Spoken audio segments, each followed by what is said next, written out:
she said, so is this ring of fire ADHD? Do I have that and bipolar? And I said, no, there's no such thing as ring of fire ADHD. That's not a diagnostic category. That's not in the DSM. And she was shocked by that. Lately, I've been really curious about this thing I've been seeing all over the internet and social media, ring of fire ADHD.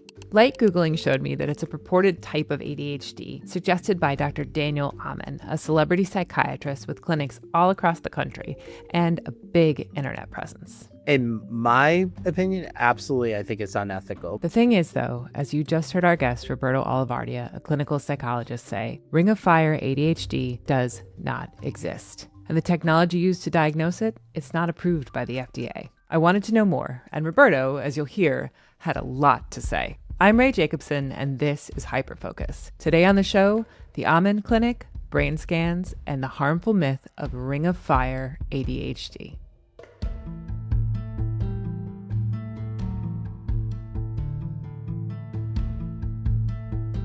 I remember the first time many years ago, I did a consultation of a woman in her 40s who had done these SPECT scans, and she had been diagnosed, put it in quotes, with ring of fire ADHD, was sold supplements that happened to come from the same clinic that did the SPECT scans, that she thinks were maybe fish oil, different vitamins. She said she honestly doesn't even remember what they were. Had a handout of an exercise plan, for her to do, and a dietary recommendations. And she had that done, I think, in her late 20s. So for about 12, 13 years, between that time and the time she ended in my office, her life was like in ruins, she said. And these were her words. She had suffered, tremendous and deep, dark, depressive episodes, suicidal ideation, self-harm behaviors,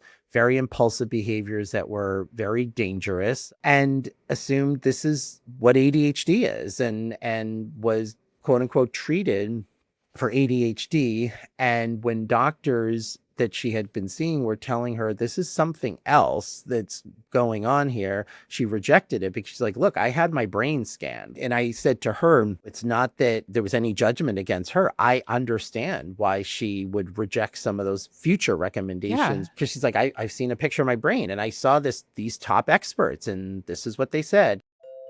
I've seen a picture of my brain. The scan the woman told Roberto about is called a SPECT scan. It's an acronym that stands for Single Photon Emission Computed Tomography. And basically what it does is create a 3D map of the blood flow in the brain. But these scans, as you'll hear later, can't diagnose ADHD or bipolar disorder. And so when she came to me, she had just had a suicide attempt and had been hospitalized at a hospital nearby here in Boston. And this is, by the way, years ago. This woman gave me full permission to share these stories. Obviously, I'm leaving out confidential information because she felt very, very strongly about this. I had diagnosed her. She had bipolar disorder. Now, she did also have ADHD. She had a long time history of ADHD and she had bipolar disorder. And so now when you look at these recommendations, exercise, of course, is good for everybody. Exercise, though, is not a treatment. It's not something that's going to be in replacement of medication, of a lot of cognitive behavioral therapy, dialectical behavior therapy. Of course, it's health. Like, we should be sleeping and eating well and exercising well. Fish oil has been shown to be helpful with ADHD. That doesn't even touch, though, what this woman had been going through: psychosis, self-harm, suicidal ideation. The place where Roberto's client had been scanned, diagnosed, and given her treatment plan was the Amen Clinic. The concept of ring of fire ADHD was coined by Dr. Daniel Amen, the founder of the Amen Clinic. The name comes from the so-called ring of hyperactivity that the Amen Clinic says is visible on those SPECT scans we talked about earlier. In addition to ring of fire, the clinic's website lists 6 other types of ADHD. This, again, diverges from the DSM, which only lists 3: inattentive, hyperactive, and combined. The site also outlines specific symptoms for ring of fire ADHD, and you'll see me read a list here. This includes the core symptoms of ADHD, but also things like cyclic mood changes, highs and lows, inflexible or rigid thinking, periods of mean, nasty, or insensitive behavior, periods of increased talkativeness, unpredictable behavior, periods of increased impulsivity and grandiose or larger-than-life thinking, rapid speech, racing thoughts, and more. These symptoms are not listed as core symptoms of ADHD in established scientific literature. However, they are very similar to symptoms associated with bipolar disorder, a serious mental health condition that requires serious and specific treatment. So she's like, why was I not told that I have bipolar disorder? And it turns out she had a family history of bipolar disorder. That was not sort of considered. She said, so is this ring of fire ADHD? Do I have that and bipolar? And I said, no, there's no such thing as ring of fire ADHD. That's not a diagnostic category. That's not in the DSM. And she was shocked by that. And this is, an educated woman who, of course, is hearing from doctors and a team of experts who she just, would believe them. And she goes, so what is that? And I'm like, no, you have ADHD. And that's been established through, again, we did a long, very thorough clinical evaluation, and you have bipolar disorder. And the things that you've been experiencing are certainly worsened. I mean, we know that ADHD can fuel these things if it's not treated. But she got treatment for the bipolar disorder. She started to understand it, and her life dramatically, changed. And there was a lot of anger and a lot of grief that she had around that. But this is what got me really, really upset, because people, we know already this is a population, ADHD, learning differences, that get misdiagnosed, that clinically are underappreciated. And we know ADHD, that having a comorbid or associated condition is the rule rather than the exception with ADHD. We are more likely to have depression, anxiety, substance abuse, eating disorders, PTSD, histories of trauma, personality disorder. It's just, so we need to understand those comorbidities and not see it as, oh, this is just a type of ADHD. Then that means this comorbid disorder is never really being adequately treated. But what really upsets, there's so many things that upset me, Ray, about this, but one, as you can tell, I'm sort of namaste, but it's one true. Of You're them a very is, calm person. Yeah, is I feel so much, obviously I do this work because I care so much about people suffering. And not only did this woman feel like she had years lost in terms of getting adequate treatment, but she spent a ton of money on these SPECT scans. She spent a lot of money on these supplements that were meant to be in treatment, of this. And that money could have been toward actual adequate treatment. I should say here that our Hyperfocus team reached out to the Amen Clinic with a detailed list of questions and asked for comment. They did not respond with comments. Like we said before, Dr. Amen is very famous, for a psychiatrist at least. His clinic's catchphrase? Taking the guesswork out of psychiatry. He's had PBS specials, numerous TV appearances, and several of his books have been New York Times bestsellers. He's been on a ton of top podcasts like The Huberman Lab and Diary of a CEO. He's been praised by celebrities like Miley Cyrus and Mel Gibson. He personally scanned Kim Kardashian's brain on a 2025 episode of The Kardashians. And that notoriety translates into visibility and credibility, something that worries Roberto. I saw something recently where Kim Kardashian went to him and looked at, a picture of her brain. And I think where we live right now, especially where there's so much misinformation and just a lot of information in general, I want, and I know you and understood, we want the public to have the most accurate information, especially where we know having ADHD, having learning differences can place people in very vulnerable positions. And the clinic would purport that, and has done hundreds of thousands, apparently, scans of people's brains. And according to them, will and can make certain diagnostic assumptions based upon these pictures, and then we'll make treatment recommendations. The controversy is, how accurate are those diagnoses that are made? How useful and effective are those treatment interventions? And that's where the problem lies. To be 110% clear, Ring of Fire is not a type of ADHD listed in the DSM. A reminder, the DSM, the Diagnostic and Statistical Manual of Mental Disorders, is published by the American Psychiatric Association, or the APA. It's the authority for diagnosing ADHD and all other mental disorders. The Amen Clinic says that brain imaging can help reveal patterns in brain functioning and help guide personal treatment decisions. But SPECT scans, or any brain scans, are not approved as diagnostic tools for ADHD, bipolar disorders, or any other psychiatric disorder. None of this has stopped Dr. Amen from continuing to purport that Ring of Fire is a type of ADHD or from using the scans, something that really troubles Roberto. And I want people directed towards what we know are empirically sound, methodologically strong studies that inform the right treatment interventions, because I certainly have come across many patients over the years who have spent a lot of valuable time and money and emotional energy on things that are not actually useful, that have been sold to them as a way of diagnosing, treating, curing ADHD that is not accurate, or has really delayed their process of really getting effectively treated. And something like Ring of Fire ADHD, which we can talk about, is one of those examples of something that is not a diagnosis and is not particularly helpful and may actually prevent somebody from truly seeing the full diagnostic picture of a potential comorbid disorder like bipolar disorder or borderline personality disorder or PTSD, a lot of other things that this Ring of Fire, quote unquote, ADHD might be referring to. So it sounds like you have some pretty serious reservations about what the Amen Clinic is putting forward. As a clinical psychologist, I look to, well, what does the science show? What do we know in the research?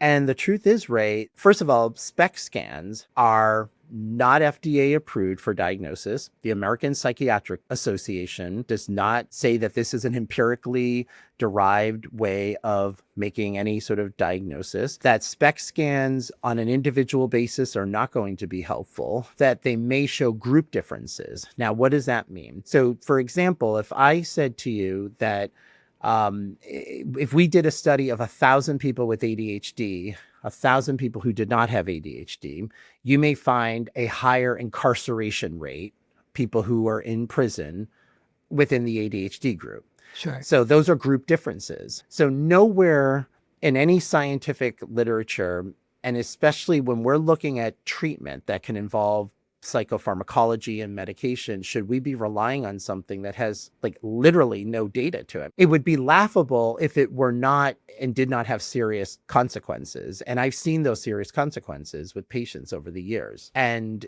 I don't take people's financial situations lightly, that we know that even just mental health care is, not accessible to everybody. It's not always economical to everybody. So now when you have something in which people have spent $3,000 to $4,000, and it could be that much for some of these workups that really don't generate anything that's going to be helpful for them, except like, oh, that's cool. Like when someone's going to get an answer to something that's going to help direct their lives in a way, and they want treatment in a certain way, it's not like they have thousands of dollars to they're not looking at this just as a novelty to be like, cool. Yeah, they need help. They need help. They need serious help.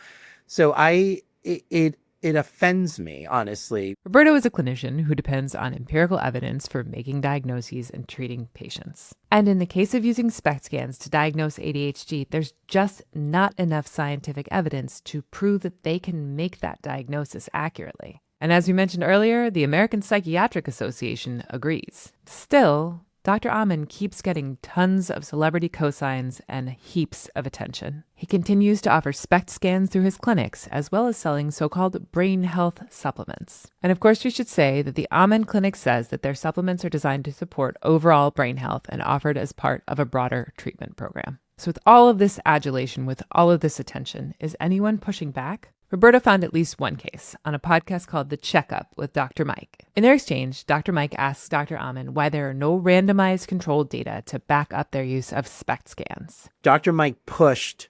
he's so nice. And then there's a part of the interview that he really took him to task about like, where are the studies? And Amen was very, very defensive. How can we generalize what you're doing so that I can do it too?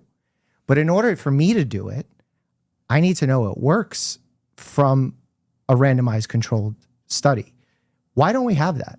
So design it for me, because you're going to randomize. Sure. You got imaging, you didn't. So automatically it's not blinded. Well, you can get sham imaging. Okay.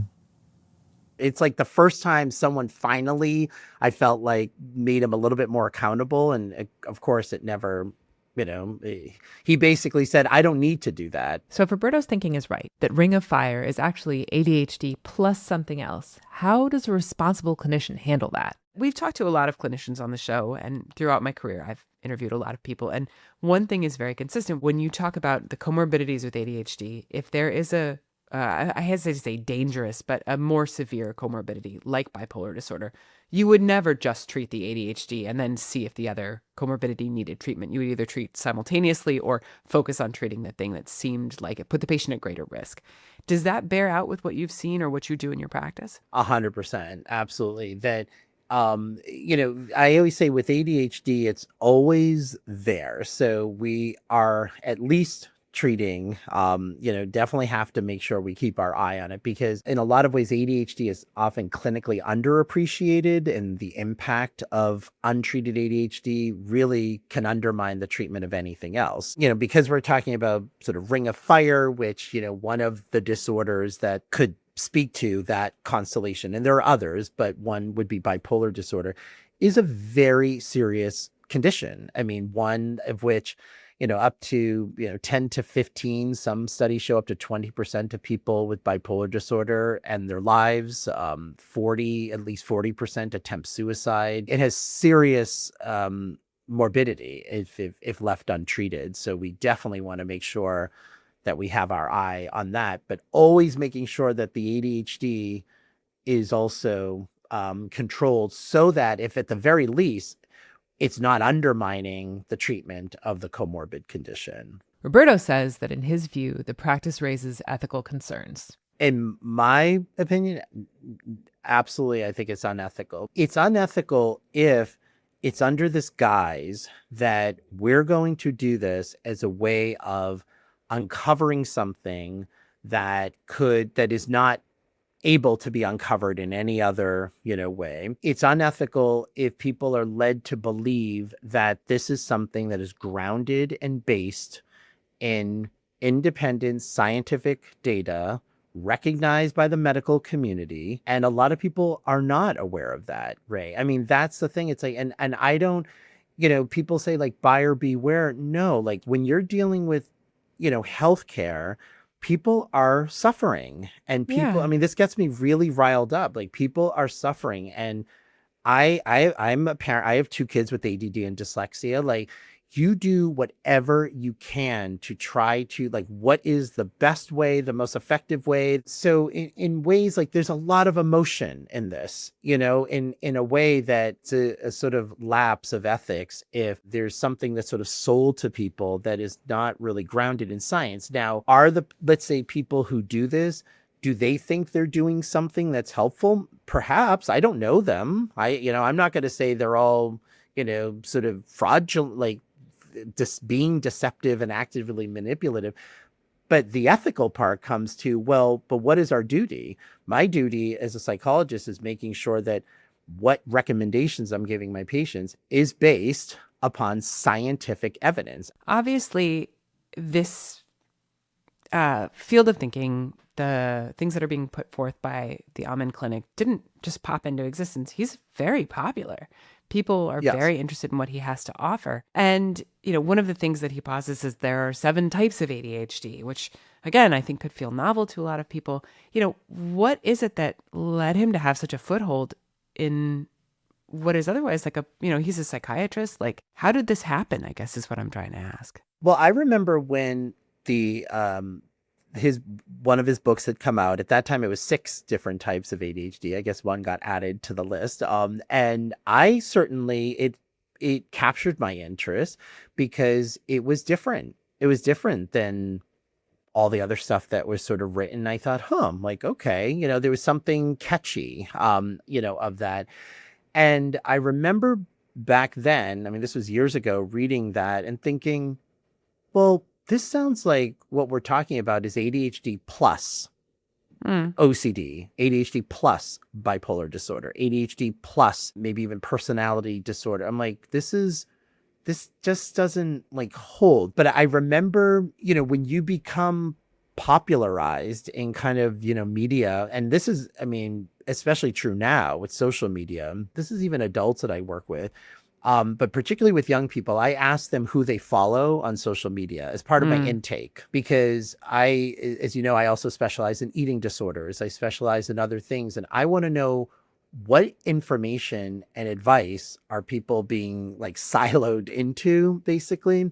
Because the reality is, if you see somebody that's being interviewed by top podcasters who Kim Kardashian went to, who there's just an instant credibility. Again, Andrew Huberman talked to him for 2 hours. yeah, but I think, for a lot of people with ADHD, because it's so vastly misunderstood and often this kind of invisible condition, in a lot of ways, that we just, are looking for hope for something that's novel and new, that's going to push something forward in terms of better treatment and better recognition. This legitimizing of questionable information creates a big question for people who are just looking to get good care. How can you tell if what's being offered is actually helpful? With all of this taken into consideration, the fact that there is a lot of information out there and a lot of it can feel very legitimate while still being, from what I can tell from everything that you've said, pretty much not legitimate at all.